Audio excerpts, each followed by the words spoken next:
नमस्कार मित्रांनो, मी सुमित हुलके स्वागत करतो तुमचं माझ्या या चॅनलवर. तर बघा मित्रांनो, जे महाज्योती मार्फत मिलिटरी आणि पोलीस भरती 2026-27 पूर्व प्रशिक्षण जे योजना आहे, त्याची नोटिफिकेशन प्रसिद्ध झालेली आहे मित्रांनो. आणि जे TRTI प्रमाणे जे वर्षाला 72,000 रुपये मिळत असते आणि जे प्रशिक्षण मिळत असते, त्याचप्रमाणे महाज्योती मार्फत जे इतर मागासवर्ग म्हणजे येत असतील विद्यार्थी आहे आणि जे विमुक्त जाती, भटक्या जमाती आहे, त्या विद्यार्थ्यांसाठी ही योजना आलेली आहे मित्रांनो. तर याच्यामध्ये आपण बघणार आहोत ए टू झेड प्रोसेस की डॉक्युमेंट्स कोणते लागणार आहे, लास्ट डेट काय राहणार आहे अप्लाय करायची आणि कॅटेगरी वाईज किती आरक्षण राहणार आहे, त्याची सगळी माहिती आजच्या या व्हिडिओमध्ये आपण बघणार आहोत.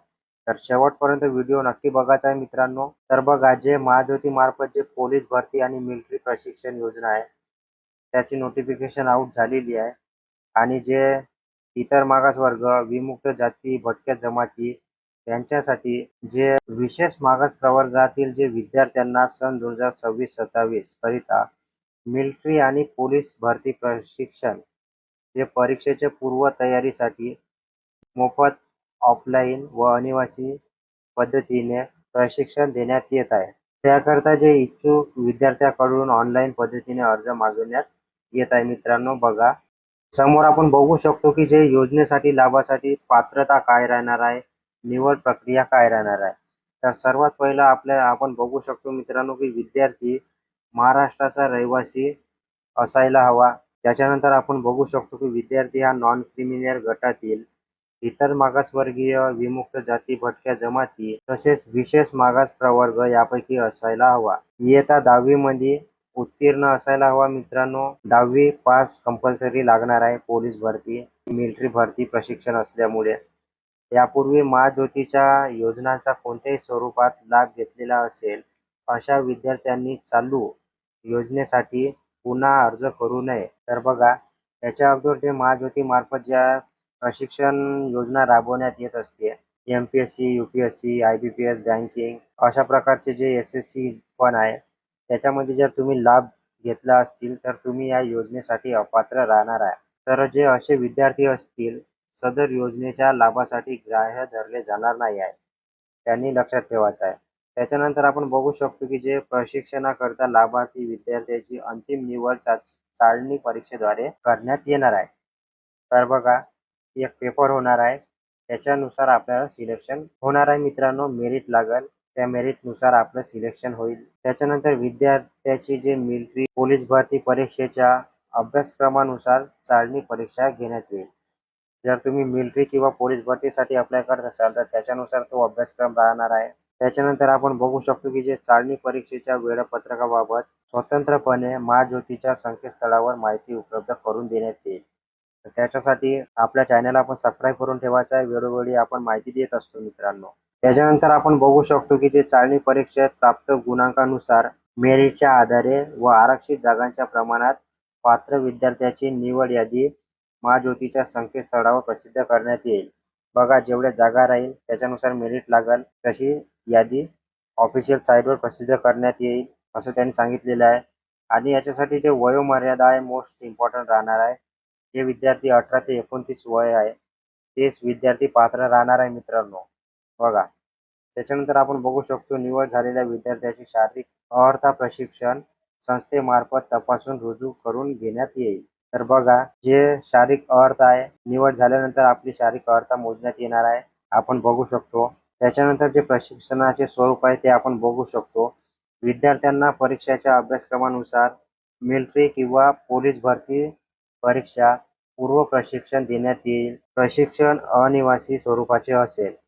बघा मित्रांनो, प्रशिक्षण हे ऑफलाईन स्वरूपात देण्यात येईल आणि त्याचा कालावधी 6 महिन्याचा राहील. बघा, 6 महिन्याचा कालावधी राहणार आहे आणि ऑफलाईन पद्धतीने ते राहणार आहे. त्याच्यासाठी आपल्याला 75% प्रेझेंटी लागणार आहे मित्रांनो, तेव्हाच आपल्याला DBT मिळणार आहे. त्याच्यानंतर आपण सामाजिक आरक्षण बघू शकतो जात प्रवर्गानुसार. त्याच्यासाठी OBC कॅटेगरीसाठी 59% राहणार आहे, VJA साठी 10% राहणार आहे, NTB साठी 8% राहणार आहे, NTC साठी 11% राहणार आहे, NTD साठी 6% राहणार आहे, SBC साठी 6% राहणार आहे. अशा प्रकारे आपण बघू शकतो जे टक्केवारी आहे कॅटेगरीनुसार अशा प्रकारे आरक्षण राहणार आहे मित्रांनो. त्याच्यानंतर आपण बघू शकतो की जे प्रवर्गनीय जे महिला आहे त्यांच्यासाठी 30% जागा आरक्षित राहील. बघा, ज्या महिला उमेदवार आहे त्यांच्यासाठी 30% जागा आरक्षित राहणार आहे आणि जे अनाथ आहे त्यांच्यासाठी 1% जागा आरक्षित राहणार आहे. आता आपण बघू शकतो की जे अर्ज करण्यासाठी आवश्यक कागदपत्रे कोणते लागणार आहे. सगळ्यात पहिलं आधार कार्ड लागन, जे की आपलं अपडेटेड राहायला पाहिजे मित्रांनो. आपला जो फोटो आहे तो नवीन असायला हवा. त्याच्यानंतर जातीचे प्रमाणपत्र, कास्ट सर्टिफिकेट लागेल, रहिवासी दाखला, डोमिसाईल सर्टिफिकेट आणि नॉन क्रिमिनल सर्टिफिकेट ते पण लागणार आहे. जे 10वीचं उत्तीर्ण गुणपत्रिका प्रमाणपत्र आहे ते लागणार आहे आणि जे अनाथ विद्यार्थी असतील त्यांना अनाथ असल्याचा दाखला आणि इन्कम पण लागणार आहे मित्रांनो. बघा आता अर्ज कसा करायचा आहे, जे महाज्योतीची जे ऑफिशियल साईट आहे www.mahajyoti.org.in या संकेतस्थळावर जाऊन नोटीस बोर्ड मधील जे application for competitive training programme 2026-27 आहे त्यावर जाऊन ऑनलाईन अर्ज करायचा आहे मित्रांनो. आणि आपल्या डिस्क्रिप्शन मध्ये पण आपण हे लिंक दिलेली आहे. त्याच्यानंतर आपण बघू शकतो की जे अर्जासोबत तपशील नमूद सर्व कागदपत्रे स्वच्छांकित करून स्पष्ट दिसतील असे स्कॅन करून जोडावे. चांगल्या फॉर्मॅटमध्ये स्कॅन करून जोडायचे आहे मित्रांनो. विद्यार्थ्याने अर्जामधील दिलेली सर्व माहिती पूर्ण भरायची आहे. त्याशिवाय योजनेकरिता नोंदणी अर्ज वैध मानले जाणार नाही आहे. काळजी तुम्ही स्वतः घ्यायची आहे मित्रांनो. त्याच्यानंतर काही अटी शर्ती आहे. तर बघा, जे फॉर्म फिलअप करायची लास्ट डेट 10 जुलै 2026 पर्यंत राहणार आहे मित्रांनो. 10 जुलै 2026च्या अगोदर आपल्याला फॉर्म फिलअप करून घ्यायचा आहे. पोस्टाने किंवा ईमेलद्वारे प्राप्त अर्जाचा विचार केला जाणार नाही. फक्त ऑनलाईन पद्धतीने अर्ज करायचा आहे आपल्याला. जाहिरात रद्द करणे, मुदतवाढ देणे, अर्ज नाकारणे व स्वीकारणे याबाबतचे सर्व अधिकार हे व्यवस्थापकीय संचालक महाज्योती यांचे राहतील. बघा, त्याच्यानंतर आपण बघू शकतो की जे प्रशिक्षणाकरता निवड झालेले विद्यार्थी ज्या दिनांकास प्रशिक्षण संस्थेत रुजू होतील त्या दिनांकापासून त्यांना महाज्योतीच्या धोरणानुसार विद्यावेतन लागू होईल. तथापि प्रत्यक्ष प्रशिक्षणास 75% उपस्थिती असणाऱ्यांच्या विद्यावेतन देय राहील. तर बघा, सध्या त्यांनी सांगितलेले नाही का किती हजार मिळेल बा म्हणून, पण जे काही महाज्योतीच्या विद्यावेतननुसार त्यांनी देईल आणि 75% प्रेझेंटी अनिवार्य राहणार आहे मित्रांनो. कोणत्याही माध्यमातून व अंतिम निवड प्रक्रियेच्या दरम्यान किंवा प्रशिक्षणाच्या कोणत्याही टप्प्यावर विद्यार्थ्यांनी सादर केलेली माहिती चुकीची किंवा दोषपूर्ण दिशाभूल करणारी असल्यास अथवा विद्यार्थ्याने यापूर्वी महाज्योती मार्फत राबविण्यात येणाऱ्या कोणत्याही योजनांचा लाभ घेतल्याचे आढळल्यास, तसेच महाराष्ट्र राज्य शासनाच्या जे सारथी या संस्थेमार्फत योजनेचा लाभ घेतला असल्यास त्याची निवड रद्द करण्यात येईल.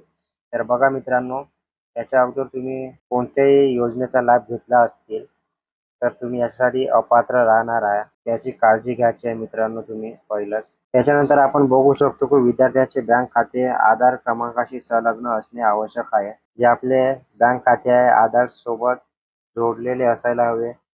विद्यार्थ्यांना पुरवण्यात येणारे विद्यावेतन त्याच्या आधार क्रमांकाशी संलग्न असलेल्या बँक खात्यात जमा करण्यात येईल. त्याच्यानंतर जे अर्ज भरताना कोणत्याही प्रकारच्या अडचणी आल्यास कार्यालयीन वेळेत कॉल सेंटरवर या क्रमांकावर तुम्ही कॉल करायचा आहे कोणती अडचण गेल्यास. तर बघा मित्रांनो, अशा प्रकारची अपडेट होती आणि जे महाज्योती मार्फत मिलिटरी आणि पोलीस प्रशिक्षण योजना राबवण्यात येत आहे. तर त्याची जे लास्ट डेट आहे 10 जुलै पर्यंत आपल्याला फॉर्म फिलअप करून घ्यायचा आहे आणि आपण पूर्ण माहिती याच्या व्हिडिओमध्ये बघून घेतलेली आहे. लवकरच फॉर्म फिलअप कसा करायचा त्याचा व्हिडिओ पण आपल्या चॅनलवर येत आहे. त्याच्यासाठी आपल्या चॅनलच्या कनेक्टमध्ये राहायचं आहे. तर अशाच नवीन माहितीसाठी अपडेटसाठी आपल्या चॅनलला सबस्क्राईब करून ठेवायचं आहे आणि फेसबुक चॅनलवरून बघत असाल तर नक्की फॉलो करून ठेवायचं आहे.